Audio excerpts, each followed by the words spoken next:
Welcome back to Timeless Terrors, number 126. Tonight for you we have a short little piece called The Passeur by Robert W. Chambers, the same author of the story In the Court of the Dragon, which featured right here with us just a few days ago. Before we begin, may I ask you something? As you arrived here tonight, wherever here may be, did you notice whether you were followed? Not by footsteps, not by anything so obvious, but by a presence, a feeling that something crossed with you. Tonight's story is about crossings and strange crossovers, about that delicate moment when one state becomes another, and whether anyone stands waiting on the threshold. A passeur is a ferryman, one who guides travelers from one shore to the next. But it is not always clear who summoned him, or whether the traveler understands the journey has already begun. And remember, the next time you cross over a threshold, you might just give a glance down and question, what if? Let us proceed carefully.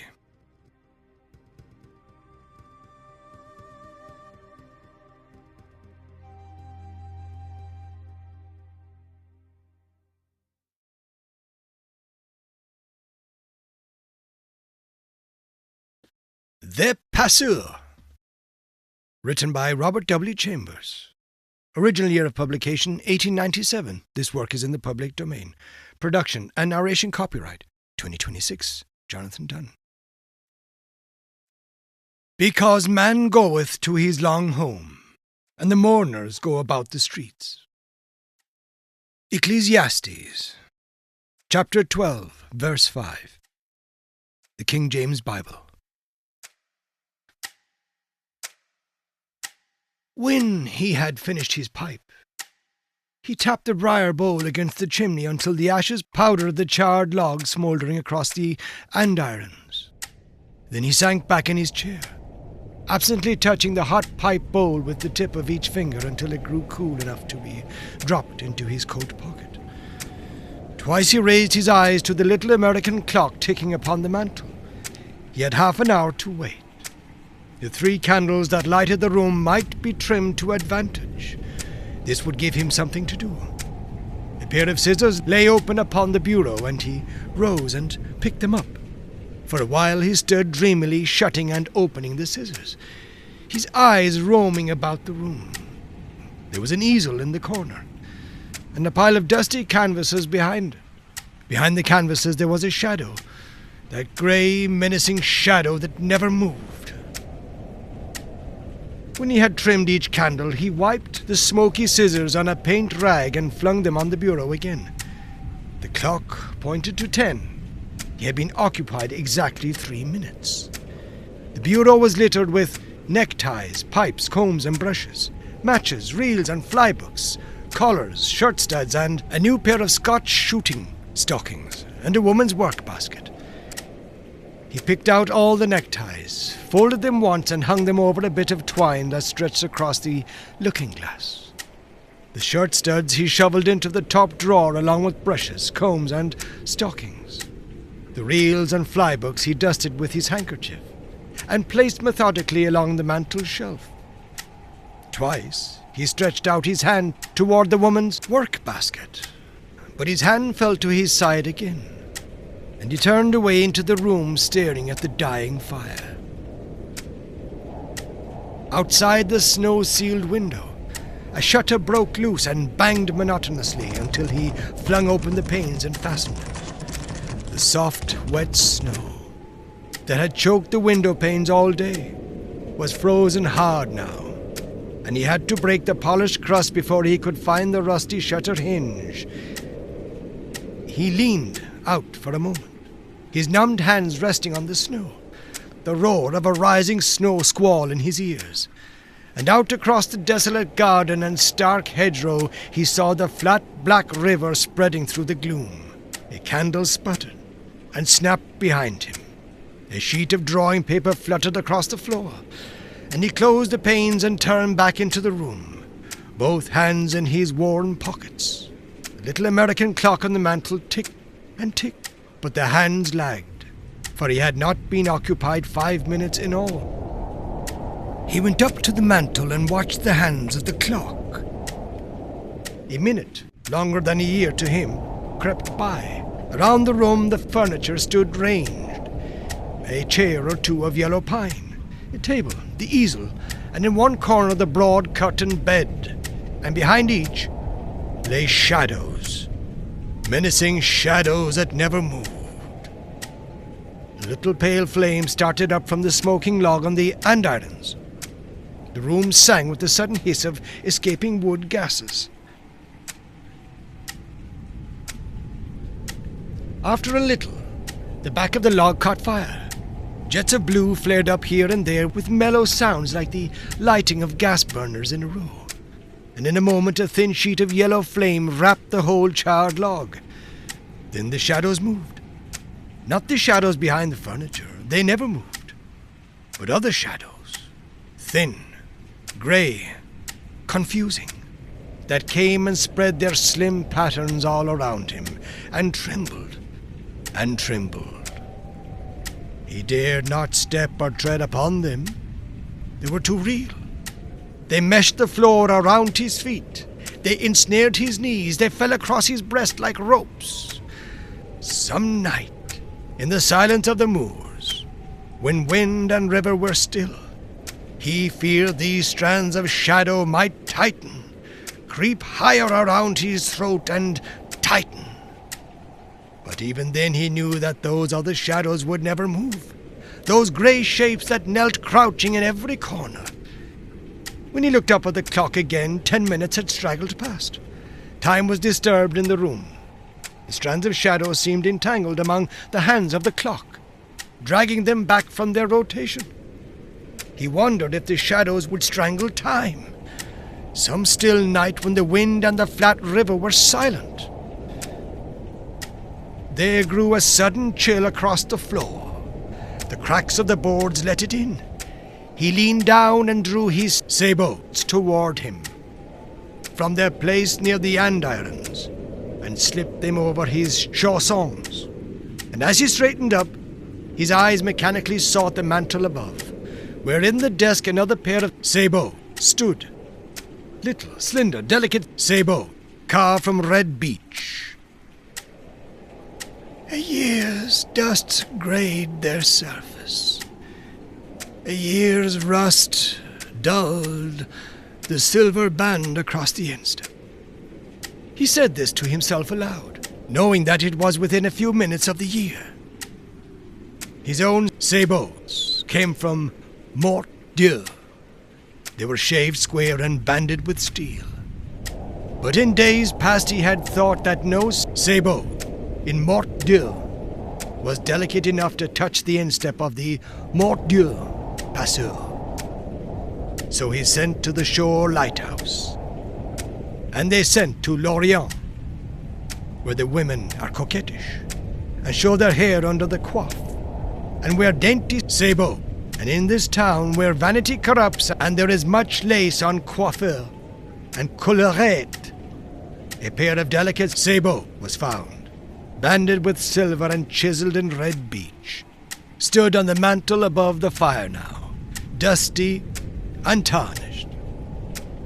There was a sound from the window, the soft murmur of snow blotting glass panes. The wind, too, muttered under the roof eaves. Presently it would begin to whisper to him from the chimney. He knew it. And he held his hands over his ears and stared at the clock.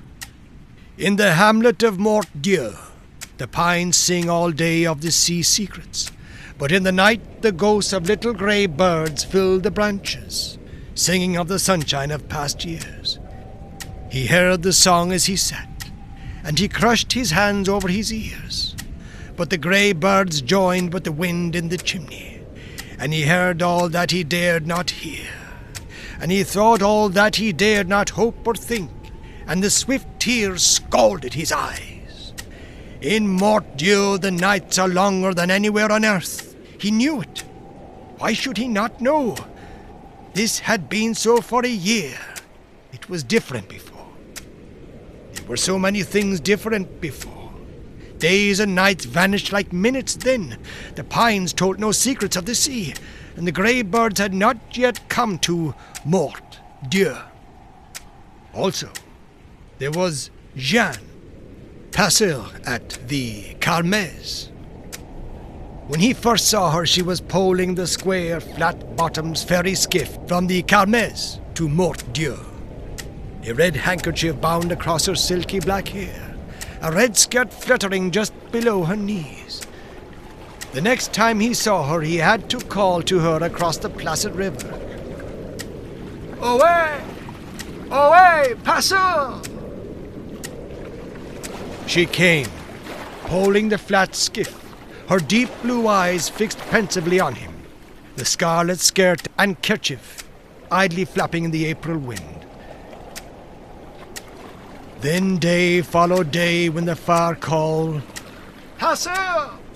grew clearer and more joyous, and the faint answering cry, "I come!"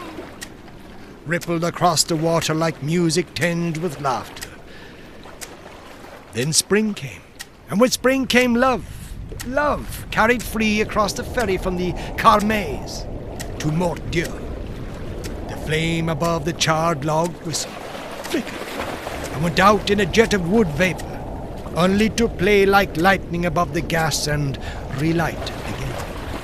The clock ticked more loudly, and the song from the pines filled the room. But in his straining eyes a summer landscape was reflected, where white clouds sailed and white foam curled under the square bow of a little skiff. And he pressed his numbed hands tighter to his ears to drown the cry, "Passeur! Passeur! Passeur!" And now for a moment the clock ceased ticking. It was time to go. Who but he should know it? He who went out into the night swinging his lantern. And he went. He had gone each night from the first. From that first strange winter evening when a strange voice had answered him across the river, the voice of the new Passeur. He had never heard her voice again. So he passed down the windy wooden stairs, lantern hanging lighted in his hand, and stepped out into the storm. Through sheets of drifting snow, over heaps of frozen seaweed and icy drift he moved, shifting his lantern right and left, until its glimmer on the water warned him. Then he called out into the night, "Passeur!" The frozen spray spattered his face and crusted the lantern. He heard the distant boom of breakers beyond the bar, and the noise of mighty winds among the seaward cliffs. "Passeur!" Across the broad flat river, black as a sea of pitch, a tiny light sparkled a moment, and he cried, "Passeur! I come!" He turned ghastly white, for it was her voice. Or was he crazy? And he sprang waist deep into the icy current and cried out again. But his voice ended in a sob. Slowly through the snow the flat skiff took shape, creeping nearer and nearer. But she was not at the pole. He saw that. There was only a tall, thin man, shrouded to the eyes in oilskin. And he leapt into the boat and bade the ferryman hasten. Halfway across, he rose in the skiff and called, "Jean!"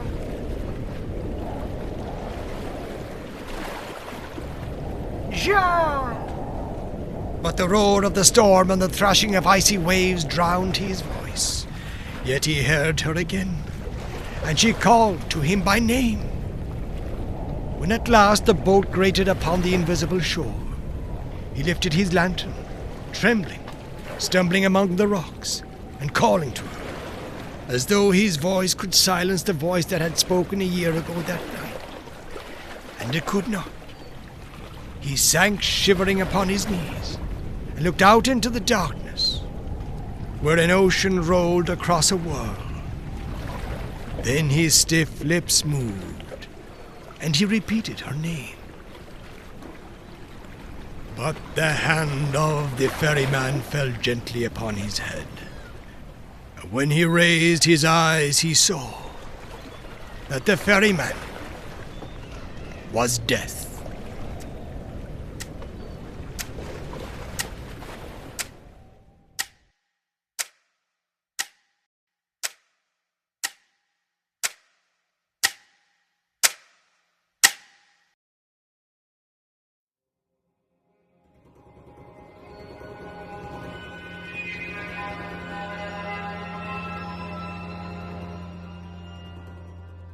Crossings are rarely dramatic. There is no thunderclap, no grand announcement, only a quiet understanding that something has changed and cannot be restored. Perhaps you felt it, that subtle shift beneath the story, that sense that a guide stood nearby, patient and watchful. If so, do not be troubled. Every soul must cross eventually, and we hope for a smooth passage, let me tell you. When your ferryman or ferrywoman appears, will you recognize him or her? Until next time, tread lightly. Some shores are closer than they seem. Good night.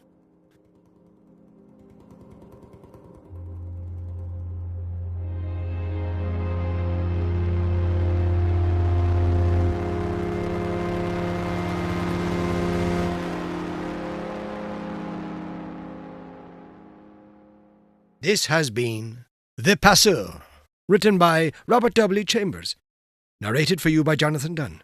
Original year of publication 1897. This work is in the public domain. Production and narration copyright 2026, Jonathan Dunne.